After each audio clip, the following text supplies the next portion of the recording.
এটাই আমাদের মানুষের দ্বারে দ্বারে পৌঁছিয়ে দেওয়ার দায়িত্ব। আমরা তো কাউকে কিছু বলি নাই।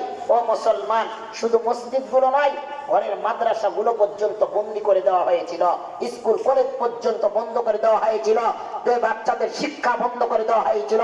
ক্লাস 5, 3, 4 এর মধ্যে ক্লাসের মধ্যে পরীক্ষার ছাত্রদের মেধাকে দুর্বল করে দেওয়া হয়েছিল, ঠিক কিনা? এটা এই 1400-1450 বছর আগের জাহিলিয়াতের যুগ আমাদের মাঝে ধরিয়ে দেওয়া হয়েছিল। কোরআন নামে ম্যাগনেটটাকে, আল্লাহর কোরআনকে, আল্লাহর কিতাবকে আমাদের কাছ থেকে সরিয়ে নেওয়ার এক কারসাজি চলতেছিল, ঠিক কিনা? অনেক হয়েছে, অনেক জোর জুলুম করেছে, অনেক নির্যাতন করেছে। আহারে, আমাদের গানগুলো লিস্ট করা হয়েছিল, অমুক বক্তার পরে অমুক বক্তাকে নেওয়া হবে। কি হয়েছে? আমরা তো আমাদের মাইক ঠিকই চালাইতেছি।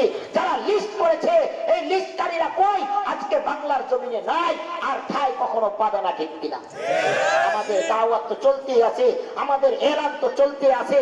মামুনুল হক সাহেবরে নিয়ে গেছে, বিভিন্ন উলামায়ে কেরামরে নিয়ে গেছে।